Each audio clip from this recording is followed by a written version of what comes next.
जय हिंद बच्चों। तो हम आपके लिए कक्षा 12 का विषय रसायन विज्ञान का अर्धवार्षिक परीक्षा 2024-25 का प्रश्न पत्र लेकर आए हैं। तो आज हम लोग जो है क्लास 12 का केमिस्ट्री का हाफ ईयरली एग्जाम 2024-25 का क्वेश्चन पेपर देखने वाले हैं। ये क्वेश्चन पेपर आपकी एग्जाम के लिए वेरी वेरी इंपॉर्टेंट है, तो आप लोग इस क्वेश्चन पेपर को पूरा एंड तक देखिएगा। इसी पैटर्न पर क्वेश्चंस आपको आपकी एग्जाम में देखने को मिलेंगे। तो आप लोग इस जो क्वेश्चन पेपर को है अच्छे से तैयार करके जाइएगा, जिससे आपका एग्जाम अच्छे से हो सके। अगर आप चैनल पर पहली बार आए हैं तो चैनल को सब्सक्राइब और साथ में वीडियो को लाइक करना ना भूलिएगा, जिससे आने वाली वीडियो नोटिफिकेशन आप तक पहुंचती रहे। तो यहाँ पर चलते हैं हम लोग सीधे अपने क्वेश्चन पेपर की ओर। साथ में हमने आप लोगों की सुविधा के लिए टेलीग्राम चैनल और व्हाट्सएप ग्रुप बनाया हुआ है, उसकी लिंक आपको डिस्क्रिप्शन में मिल जाएगी, तो आप लोग उसे ज़रूर ज्वाइन कर लीजिएगा, जिससे पेपर की पीडीएफ वगैरह आपको वहाँ पर प्रोवाइड की जा सकें। यहाँ पर चलते हैं। सबसे पहले आपको कुछ यहाँ पर सामान्य निर्देश दिए जाते हैं। निर्देशों को आपको पढ़ना आवश्यक होता है, जिससे आपको एग्जाम में आसानी हो सके। तो सबसे पहला हमारा प्रश्न आता है, जहाँ पर हमको बहुविकल्पीय प्रश्न देखने को मिलते हैं। जैसे हमारा क्वेश्चन है, पहला क्वेश्चन है, निम्नलिखित में से अणुसंख गुणधर्म है। तो अणुसंख गुणधर्म है, यहाँ पर आपको चार ऑप्शंस दिए गए थे: परासरण दाब, श्यानता, पृष्ठ तनाव, अपवर्तनांक। तो यहाँ पर अणुसंख गुणधर्म कौन सा है? परासरण दाब है। कौन सा है? परासरण दाब है। तो यहाँ पर आंसर आपका क्या करेक्ट हो जाएगा? तो यहाँ पर आंसर आपका ये वाला करेक्ट हो जाएगा, परासरण दाब। नेक्स्ट है, प्रतिरोध का मात्रक है। क्या है? प्रतिरोध का मात्रक है, यानी कि रेजिस्टेंस का आपसे मात्रक पूछा जा रहा है। तो प्रतिरोध का मात्रक आपको पता होगा कि प्रतिरोध का मात्रक क्या होता है। तो प्रतिरोध का मात्रक होता है ओम। क्या होता है? ओम। प्रतिरोध का मात्रक क्या होता है? ओम होता है। तो यहाँ पर राइट आंसर आपका क्या हो जाएगा? ओम हो जाएगा। क्या हो जाएगा? ओम। इसका सही जवाब हो जाएगा। नेक्स्ट है, किस कोटि की अभिक्रिया का वेग अभिकारकों की सांद्रता पर निर्भर नहीं करता है?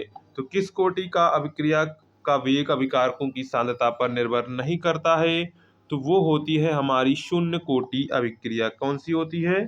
शून्य कोटि अभिक्रिया होती है। तो यहाँ पर इसका सही जवाब क्या हो जाएगा? शून्य। क्या हो जाएगा? शून्य। ऑप्शन यहाँ पर आपका का करेक्ट हो जाएगा, शून्य। नेक्स्ट है, रंगीन लवण कौन बनाता है? क्या है? रंगीन लवण कौन बनाता है? तो रंगीन लवण कौन बनाता है? तो रंगीन लवण जो है वो संक्रमण तत्व बनाते हैं। कौन बनाते हैं? रंगीन जो लवण है वो संक्रमण तत्व बनाते हैं।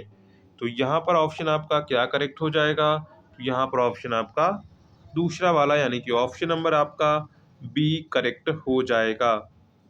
नेक्स्ट देखते हैं, नेक्स्ट क्वेश्चन क्या कहता है? कोलाइड को शुद्ध करने की विधि है। क्या है? कोलाइड को शुद्ध करने की विधि है। तो कोलाइड को शुद्ध करने की विधि क्या है? तो कोलाइड को शुद्ध करने की विधि है अपोहन। कौन सी है? अपोहन जो विधि है उसके द्वारा हम कोलाइड को शुद्ध करते हैं। तो यहाँ पर इसका राइट आंसर क्या हो जाएगा? अपोहन। क्या हो जाएगा? अपोहन।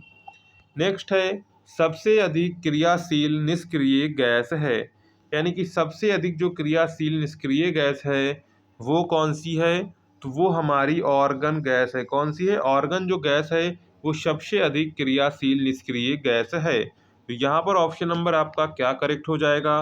तो यहाँ पर ऑप्शन नंबर आपका फोर्थ करेक्ट हो जाएगा, ऑर्गन। क्या हो जाएगा? ऑर्गन। आपका आंसर 4 करेक्ट हो जाएगा। नेक्स्ट देखते हैं, क्वेश्चन नंबर 2 में सबसे पहला क्वेश्चन हमारा है, समपराश्री विलयन किसे कहते हैं? क्या क्वेश्चन है?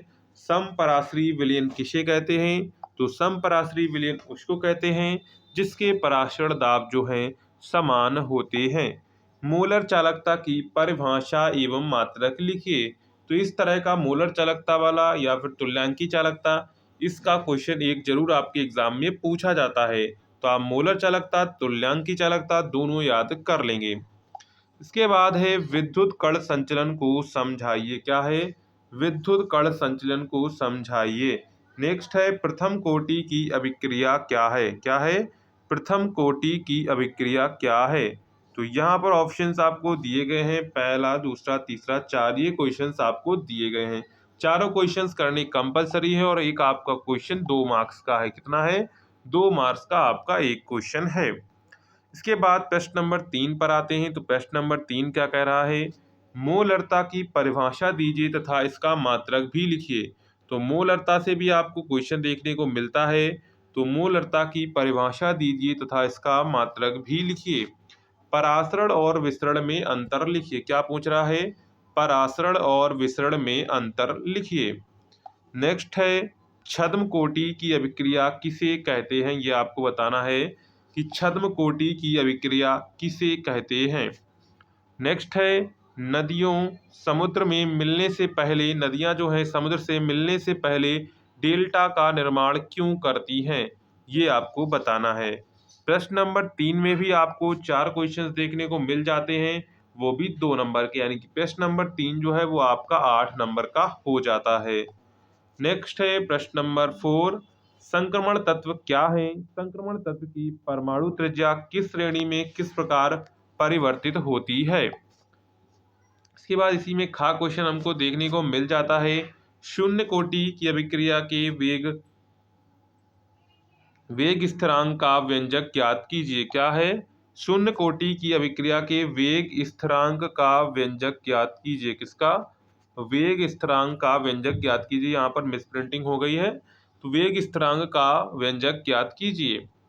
नेक्स्ट है, 100 ग्राम विलयन में विलेय का 1/10 मोल घुला है, विलयन की मोललता ज्ञात कीजिए।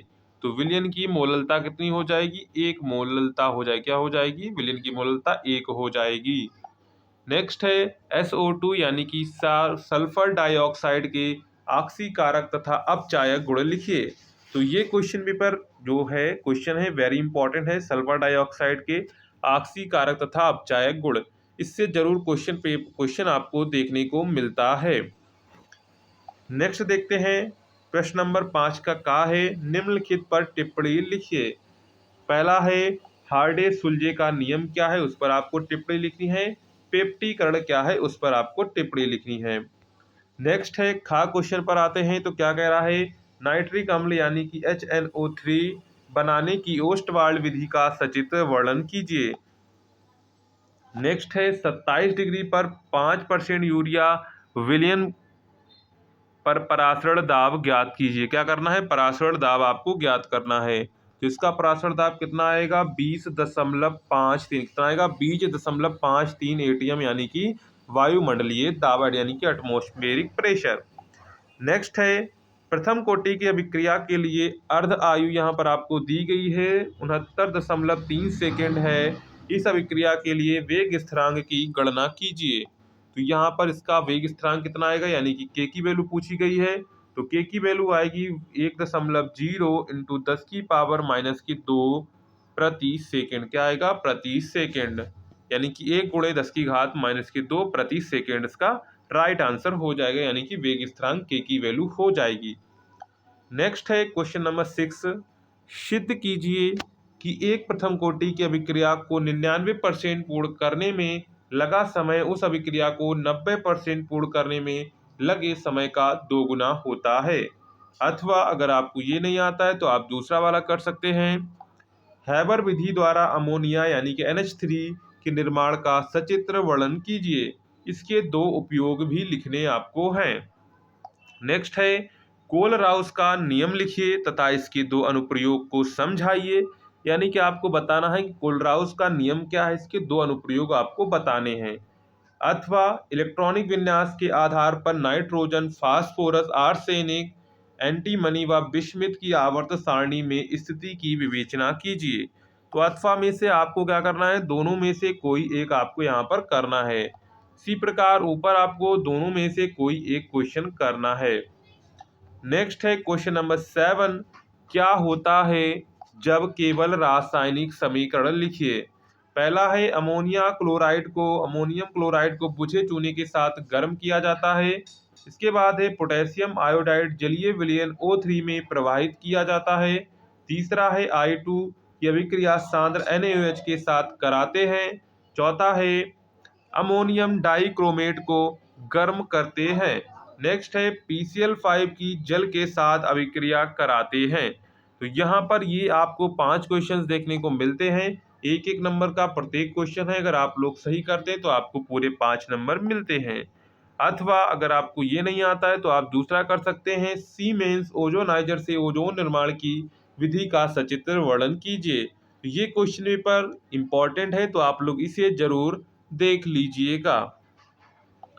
नेक्स्ट है डीकन विधि द्वारा क्लोरीन के निर्माण की विधि का सचित्र वर्णन कीजिए। इसके बाद उसी का खा क्वेश्चन है, डीकन विधि द्वारा क्लोरीन के निर्माण की विधि का सचित्र वर्णन कीजिए। अथवा Ab2 प्रकार की क्लोरीन तथा फ्लोरीन के अंतर हैलोजन यौगिक की ज्यामिति विवेचना कीजिए। तो यहाँ पर क्या कर सकते हैं, दोनों में से आप कोई एक कर सकते हैं। तो इस प्रकार आपका क्लास 12 का chemistry half yearly question paper हो जाता है, जो आपके हाफ ईयरली एग्जाम के लिए वेरी हेल्पफुल होगा। तो अगर आपको वीडियो पसंद आया हो तो वीडियो को लाइक जरूर कर दीजिएगा। अगर चैनल पर पहली बार आए हैं तो चैनल को सब्सक्राइब, साथ में वीडियो को भी लाइक कर दीजिएगा। मिलते हैं अगले वीडियो में, और साथ में आप लोग जो है टेलीग्राम और व्हाट्सएप ग्रुप जरूर ज्वाइन कर लीजिएगा।